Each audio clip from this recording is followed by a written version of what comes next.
नमस्कार बच्चों, स्वागत है आपका एसजे कोचिंग सेंटर पर। मैं हूं सूरज कुमार, बस्ती उत्तर प्रदेश से।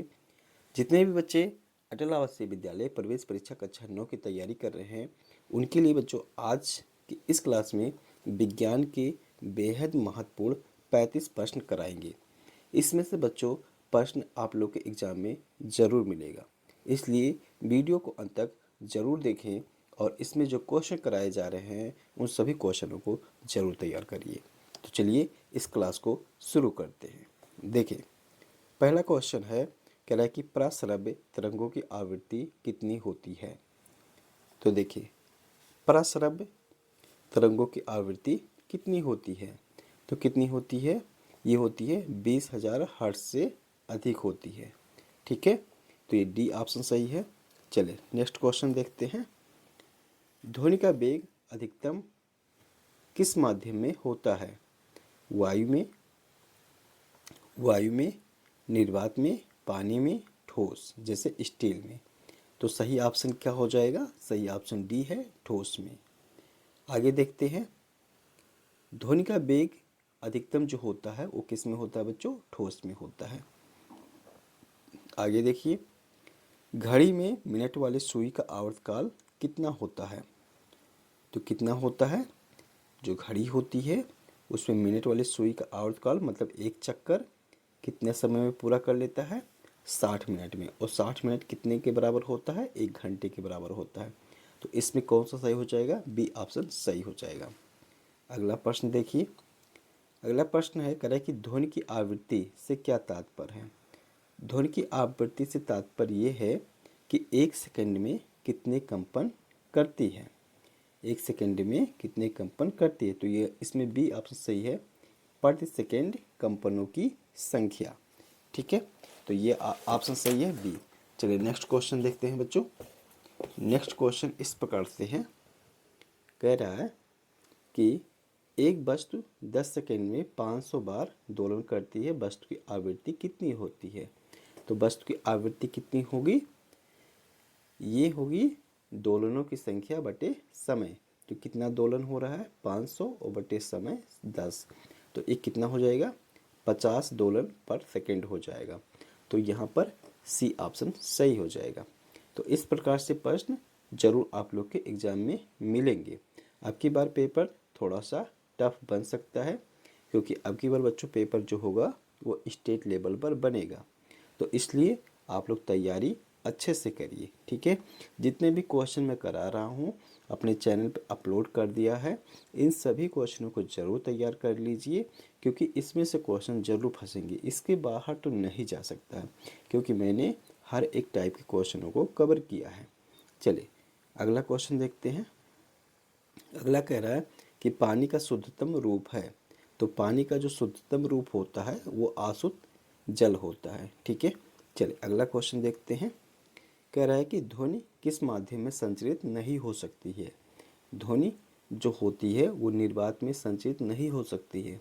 ये गैस में चल सकता है, द्रव में चल सकता है, ठोस में चल सकता है, लेकिन निर्वात में संचरित नहीं हो सकती है।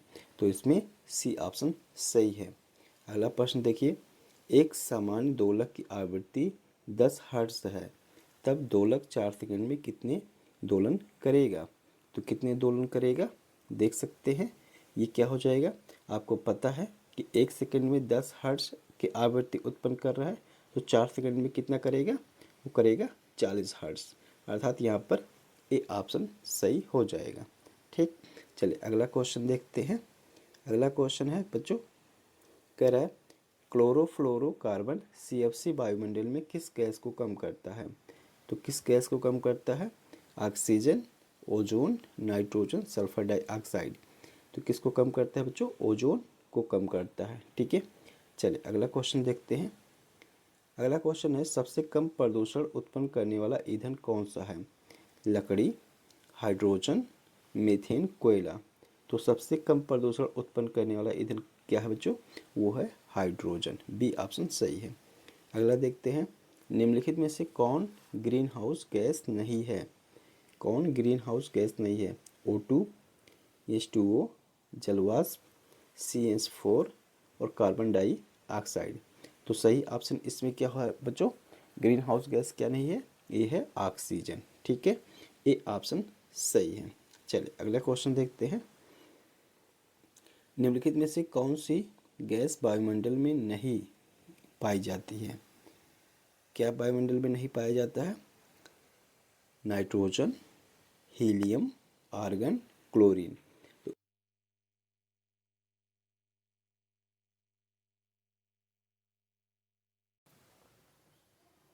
देखें अगला क्वेश्चन है, कह रहा है कि निम्नलिखित में से किसका अत्यधिक प्रयोग ओजोन क्षरण का कारक है?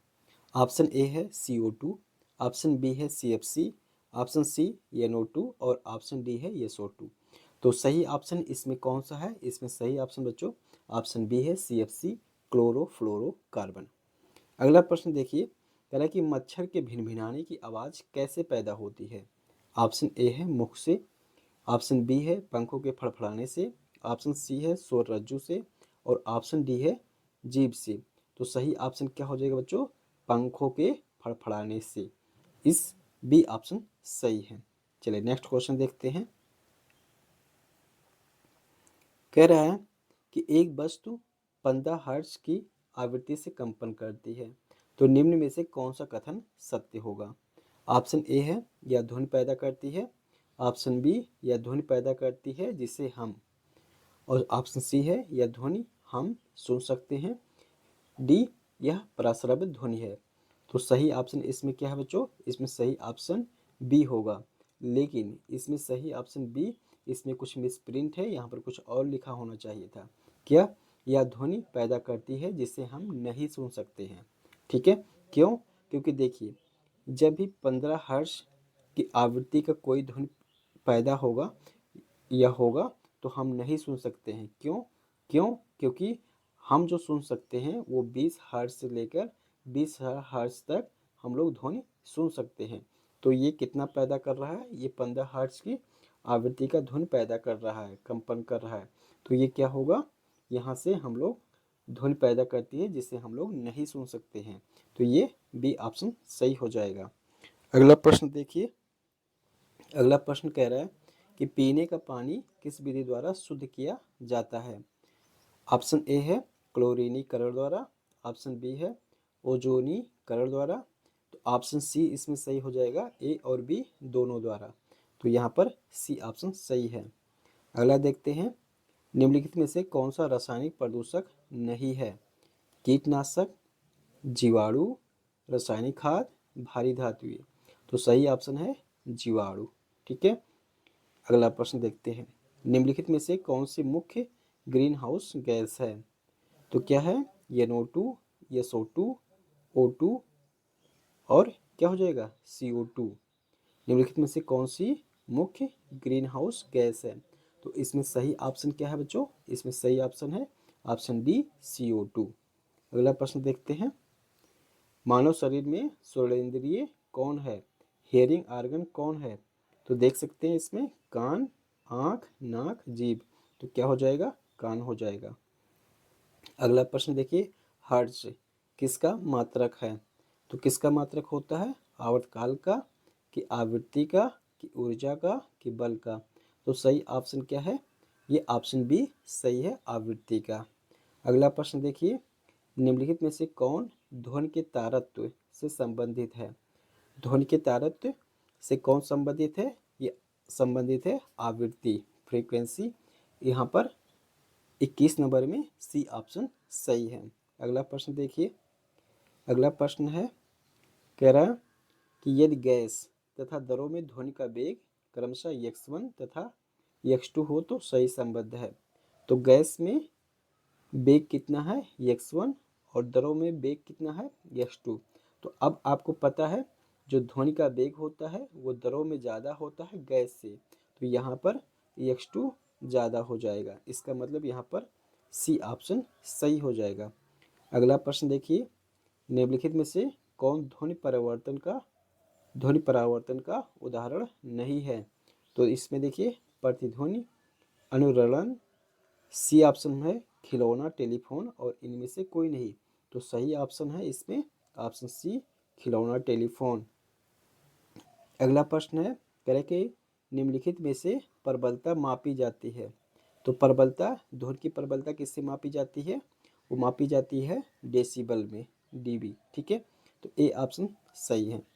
अगला प्रश्न देखते हैं, ध्वनि की प्रबलता किस पर निर्भर करती है? ऑप्शन ए है आयाम पर, ऑप्शन बी है आवृत्ति पर, ऑप्शन सी है शोर पर और ऑप्शन डी है समय अंतराल पर। तो ध्वनि की प्रबलता किस पर निर्भर करती है? ये निर्भर करती है आयाम पर। तो ए ऑप्शन सही है। अगला देखते हैं, कह रहा है, अगला है, एक सरल लोलक अपनी माध्य स्थिति से एक चरम तक जाने में टी समय लेता है, उसका आवर्तकाल क्या होगा? तो अपनी चरम मध्य स्थिति से अपनी चरम स्थिति तक जाने के लिए यहाँ पर जो समय लेगा वो कितना लेगा? T/4 लेगा। ठीक है, तो इसमें कोई ऑप्शन ये T/4 नहीं है। तो ये क्वेश्चन हो सकता है कि थोड़ा सा कुछ गलत हो, मिस प्रिंट हो। ठीक है, इसमें तो हम लोग अगले क्वेश्चन की तरफ बढ़ेंगे।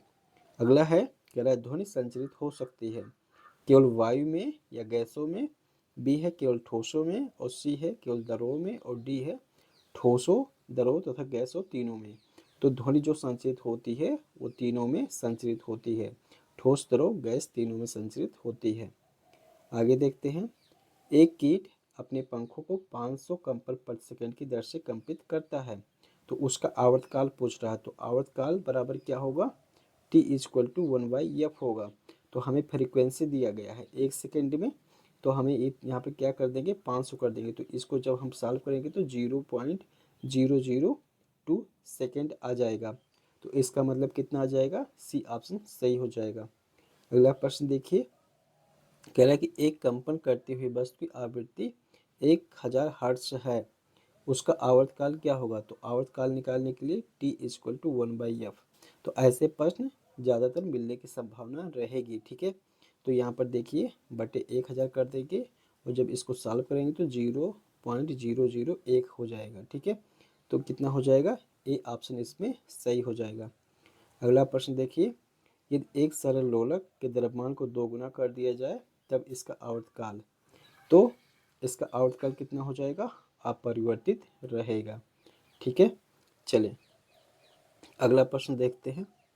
अगला प्रश्न हो जाएगा, एक लोलक 4 सेकंड में 40 बार दोलन करता है, इसकी आवृत्ति तथा आवर्तकाल क्या होगा? आपको पता है 4 सेकंड में 40 बार दोलन करता है, तो 1 सेकंड में कितनी बार दोलन करेगा? वो 10 बार। अर्थात यहाँ पर 1 सेकंड में जितना दोलन करता है उसको हम लोग हर्ट्ज में बताते हैं। तो ये कितना हो जाएगा? 1 हर्ट्ज हो जाएगा। आवृत्ति कितनी हो जाएगी? 10 हर्ट्ज हो जाएगा। और आवर्तकाल कितना हो जाएगा? आवर्तकाल T=1/f होता है।